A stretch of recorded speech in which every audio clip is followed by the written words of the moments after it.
Hello class, this is chapter 1.4 and this is dealing with imaginary numbers and complex numbers.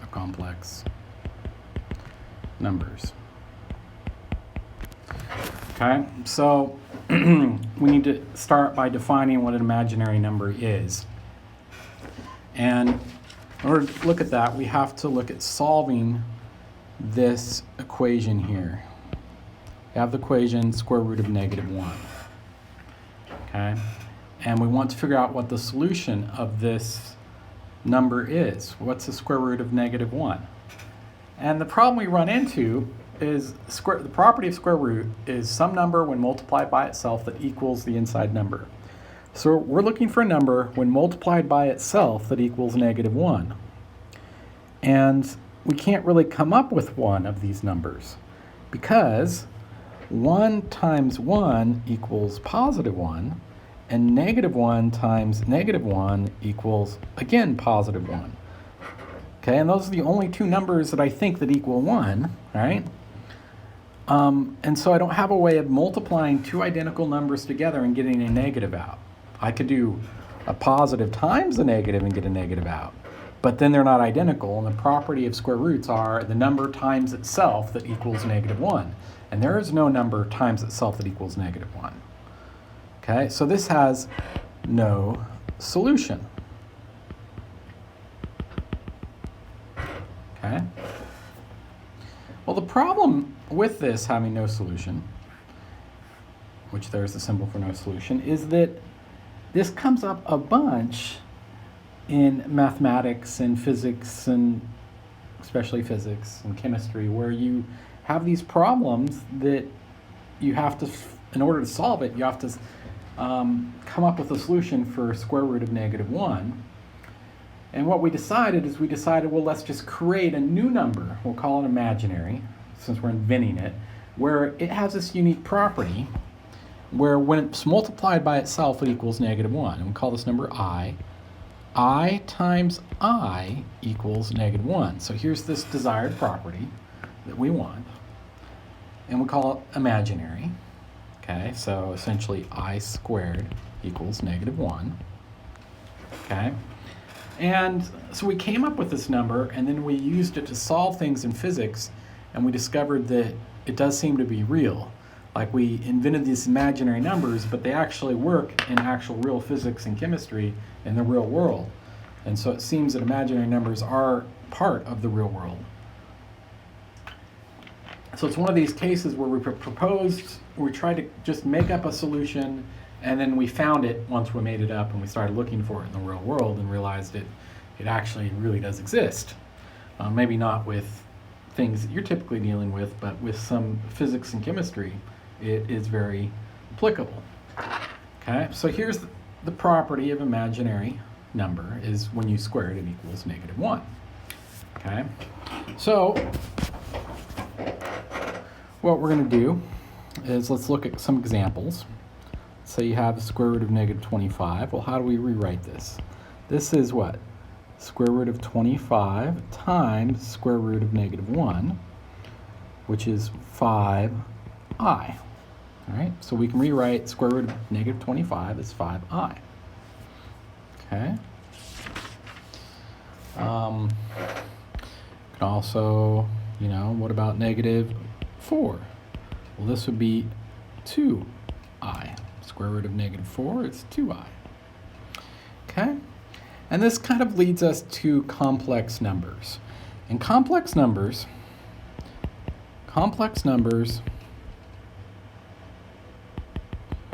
are composed of two parts.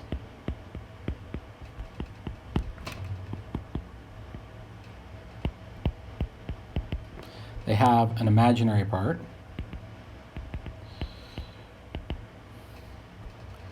okay, imaginary, which is an I part, and they have a real part. So any complex number can look something like this: a plus bi. Here's your imaginary, and here's your real. Okay.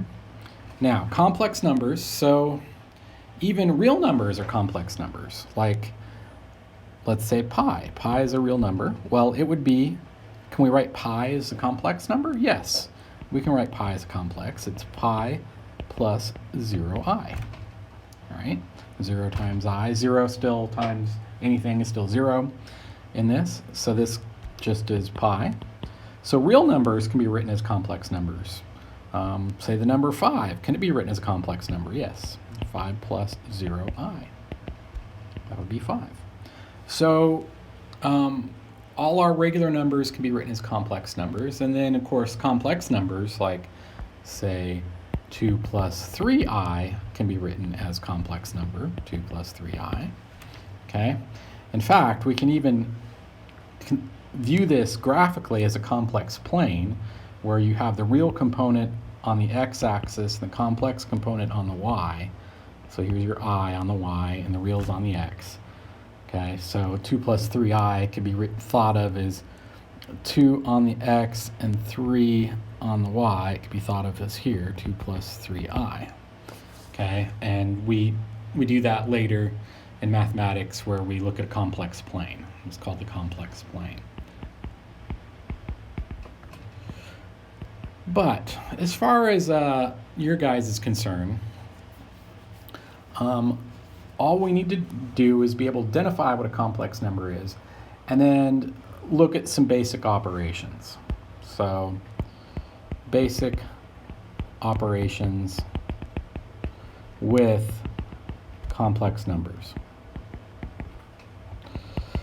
So the basic operations we're going to be looking at is adding, subtracting, multiplying, and dividing. Okay? And they're fairly simple. So let's start with addition. So best way to do this is just to do it by example. So we have 5 plus 3i, here's a complex number, and I'm adding it to another one, say negative 2 minus 1i. Okay? So there's two complex numbers. And how do I add them? Well, in order to add them, you add the real components, the 5 and the negative 2. Here's the real. And then you add the imaginary components, which I'll do in green, here. So what's 5 minus 2? Well, that's 3. So we have 5 minus 2, so that's a real component, plus, now we have the imaginary component, 3 minus 1, I, okay, because it's 3 minus 1.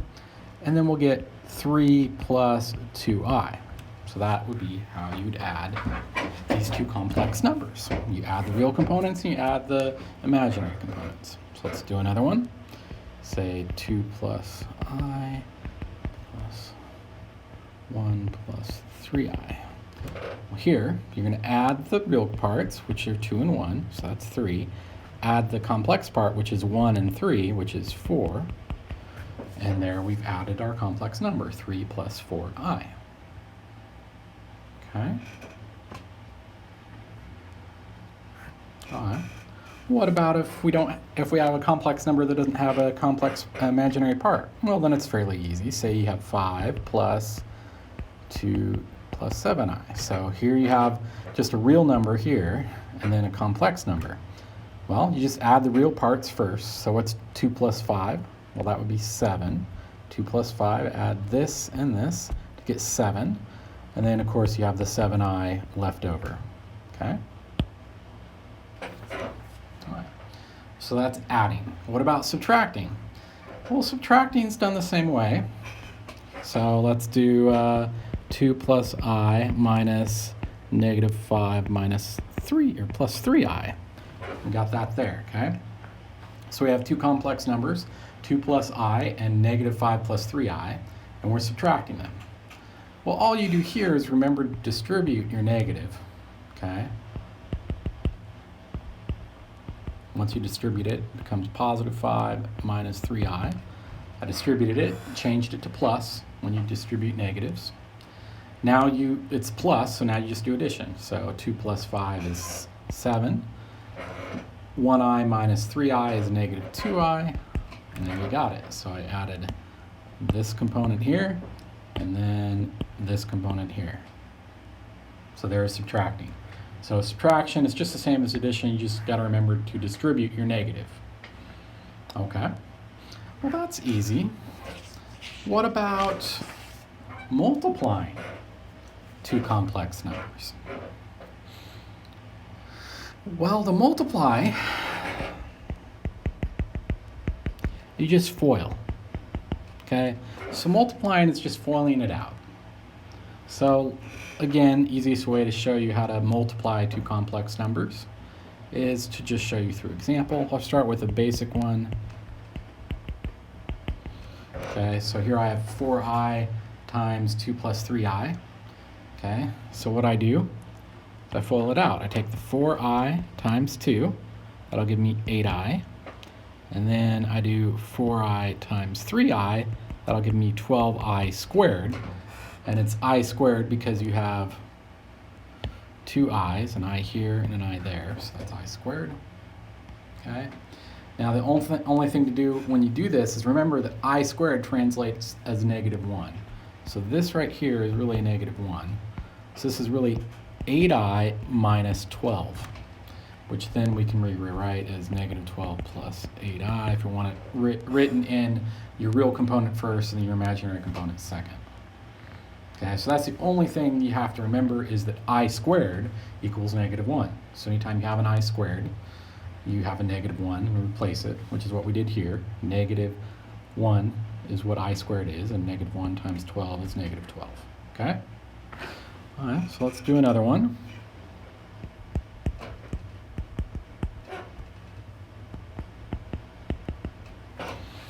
Here. Okay. Well, now again we just FOIL it out.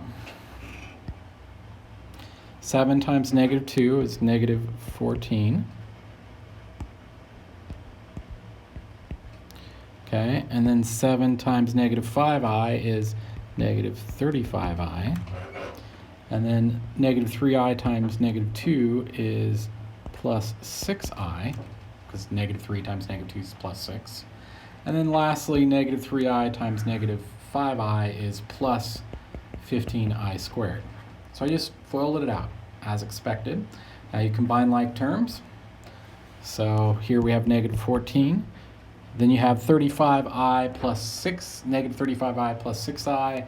That would be -29i. And then of course plus 15i squared. Remember that I squared is -1. So this is 14 minus 29i minus 15, because this is -1, which then makes these two alike. So we combine them, and you get -29 minus 29i. Okay? The -29 is from these two combining. That's where this is coming from. And the other -29 is because it has an I. Okay, so that's how to FOIL it out. All right, now let's move to division. Well, division, in order to do your division, if you're taking a complex number, dividing it by another complex number, you need to know this thing called this complex conjugate. So we have this term that we have to learn. It's called complex conjugate. Okay, and all the complex conjugate is it's the complex number with the sign changed in the middle. So if we have 2 plus I, what's the complex conjugate of 2 plus I? Well, the complex conjugate is 2 minus I. Okay, well, if we have the complex number 7 plus 3I, well, what is complex conjugate of that? It's 7 minus 3I. Okay, if we have, say, 1/2 minus 3/4 I, what's the complex conjugate of that? It's 1/2 plus 3/4 I. So it's just the same number with the sign in between the real part and the complex part changed. That is the complex conjugate. And the whole purpose of the complex conjugate is when you take a number and multiply it by its complex conjugate, you get only a real number. Okay? Because your middle components will cancel. So you'll, like up here, we ended up having middle components with i's. Well, if we multiplied a complex conjugate by itself, we wouldn't have any I terms. You'd have either whole numbers or I squareds, which are also whole numbers, okay? And we do this because we want to clear out the numbers. So let's look at this division. So here we have complex number 2i divided by 1 minus I. Well, in order to do this division, you must multiply both top and bottom by the complex conjugate of the denominator. So what is the complex conjugate of 1 minus I? Well, that is 1 plus I. So then we're going to take this number here, in order to do this division, we're going to multiply it by its complex conjugate on top and on bottom, okay? And then you just FOIL it out. So on top, it's going to be 2i times 1 plus I squared. On bottom, it's going to be 1 minus I times 1 plus I, okay? On the top, it's 2i times 1 is 2i. 2i times I is plus 2i squared. All over, then on bottom, it's going to be 1 minus I squared. Because if you multiply that out, 1 times 1 is 1, negative 1 times negative I is negative I squared, and the middle terms are going to cancel, because you're going to have a negative 1i and a plus 1i, okay? The middle terms will cancel, so you'll be just left with this 1 minus I squared, okay? And that makes this denominator equal to a whole number, so it's going to be 2i plus 2i squared over 1 minus a minus 1, which is going to give you 2. So it's going to be 2i plus 2i squared, which 2i squared here is going to be negative 2. So I'm just going to erase that, rewrite it as negative 2. Over here, it's just 2. And then you could divide everything by 2 and get negative 1 plus I. Okay? Well, let's do another example of this.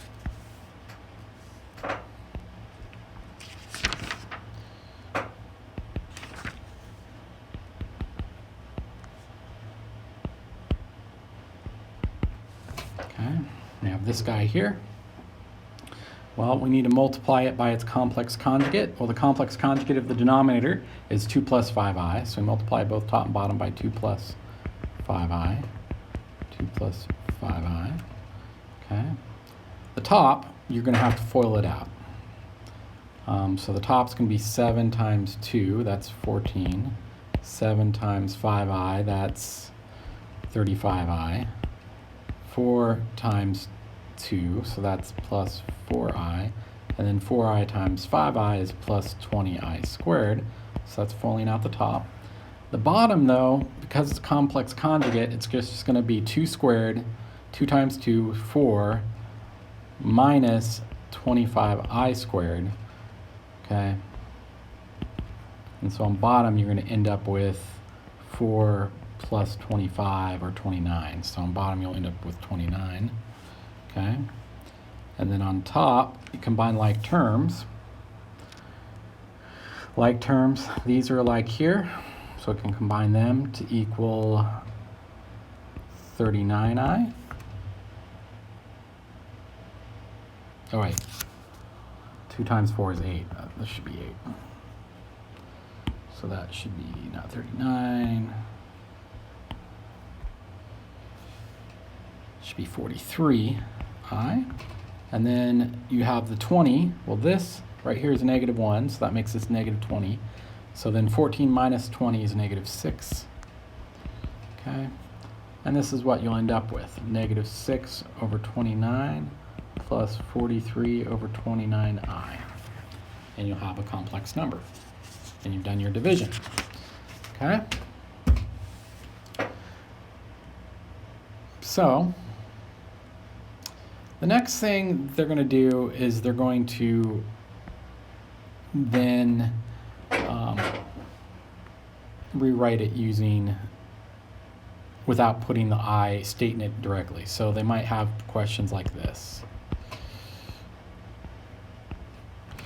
Okay. So how would we rewrite this? Well, we rewrite this as the square root of 18i minus the square root of 8i, okay?